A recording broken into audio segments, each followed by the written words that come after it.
Assalamualaikum warahmatullahi wabarakatuh. Perkenalkan, nama saya Roza Febrianis, NIM 1814030007. Di sini saya dari kelompok 10 akan mempresentasikan materi kami yang berjudul Metode Evaluasi Pendidikan. Poin yang saya bahas di sini ada dua. Yang pertama metode campuran dan yang kedua metode instrumental.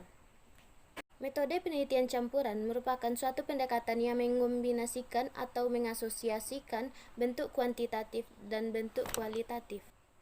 Metode campuran merupakan metode yang menggunakan dua bentuk metode, yaitu metode kuantitatif dan metode kualitatif. Dengan penggunaan dua metode ini dipandang dapat memberikan pengetahuan yang lebih lengkap. Selanjutnya yaitu strategi metode campuran. Yang pertama, strategi metode campuran sekuensial. Metode penelitian campuran jenis ini merupakan prosedur di mana peneliti berusaha menggabungkan atau memperluas penemuan yang diperoleh dari satu metode dengan penemuan dari metode lainnya. Yang kedua yaitu strategi metode campuran konkuren.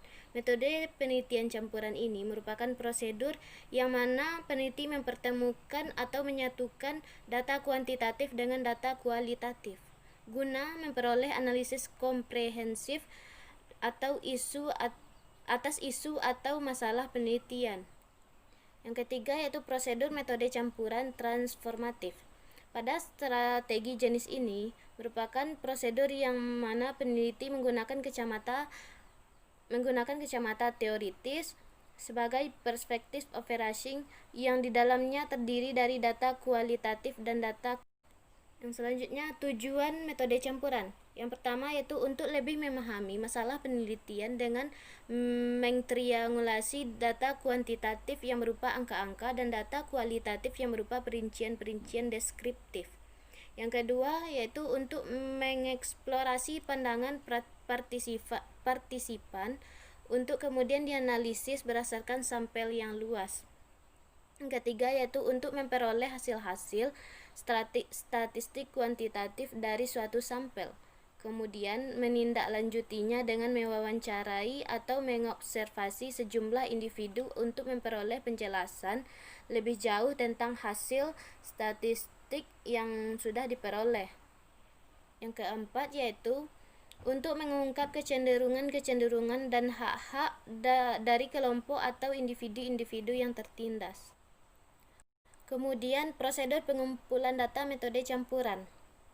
Tipologi 5 sampling metode campuran yaitu yang pertama strategi dasar, yaitu teknik sampling kualitatif dan kuantitatif dikombinasikan. Yang kedua sampling konkuren. Teknik sampling kualitatif dan teknik sampling kuantitatif dikombinasikan menjadi prosedur sampling yang independen atau diterapkan secara bersamaan seperti pada instrumen survei dengan respon tertutup maupun respon terbuka. Yang ketiga, sampling sekuensial. Sampel pada tahap kedua diambil untuk digunakan melengkapi sampel pada tahap pertama.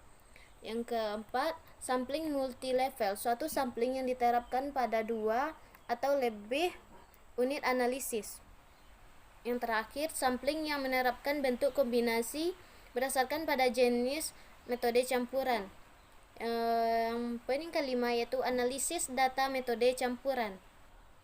Yang pertama yaitu transformasi data, yang kedua membuat instrumen, yang ketiga mengeksplorasi outlier, yang keempat menguji level-level ganda, yang kelima membuat matriks atau label. Selanjutnya metode instrumental.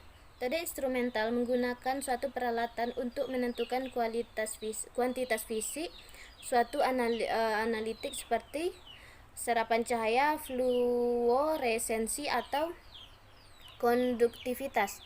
Pemisahan dilakukan menggunakan metode kromatografi, elektroforesis atau fraksinasi aliran medan. Untuk menyusun instrumen pengumpulan data dalam supervisi pendidikan ada beberapa hal yang harus diperhatikan. Yang pertama yaitu masalah atau bidang garapan yang akan diambil.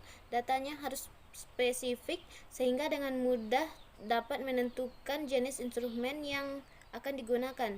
Yang kedua yaitu sumber data atau informasi, baik jumlah maupun keragamannya harus diketahui terlebih dahulu sebagai bahan atau dasar dalam menentukan isi, bahasa, sistematika item dalam instrumen pengumpulan data. Ketiga, keterampilan dalam instrumen itu sendiri sebagai alat pengumpul data baik dari kesenjangan, kesahihan maupun objektivitasnya. Keempat, jenis data yang diharapkan dari penggunaan instrumen harus jelas sehingga supervisor dapat memperkirakan cara analisis data guna pemecahan masalah supervisi pendidikan. Yang terakhir yaitu mudah dan praktis digunakan akan tetapi dapat menghasilkan data yang diperlukan. Adapun teknik dan instrumen yang dapat digunakan untuk pengumpulan data dalam supervisi pendidikan ialah yang pertama, teknik observasi. Observasi diartikan sebagai pengamatan dan pencatatan secara sistematik terhadap gejala yang tampak pada objek penelitian. Instrumen dapat digunakan dalam teknik observasi sistematik terhadap gejala yang tampak. Teknik observasi. Observasi diartikan sebagai pengamatan dan pencatatan secara sistematik terhadap gejala yang tampak pada objek penelitian. Yang kedua, teknik komunikasi. Yang dimaksud dengan teknik komunikasi ialah cara pengumpulan data melalui kontak atau hubungan pribadi antara pengumpul data dengan sumber data. Yang ketiga yaitu teknik pengukuran. Alat atau instrumen yang digunakan pada teknik pengukuran ini yaitu yang pertama tes, daftar inventory, teknik proyektif, dan skala. Yang keempat, teknik sosiometri. Teknik sosiometri dipakai untuk mempelajari organisasi atau kelompok-kelompok kecil. Yang terakhir yaitu teknik dokumenter. Teknik dokumenter merupakan cara pengumpulan data melalui peninggalan tertulis seperti arsip-arsip dan termasuk juga buku-buku tentang pendapat, teori, dalil atau hukum-hukum dan lain-lain yang berhubungan dengan permasalahan yang ingin.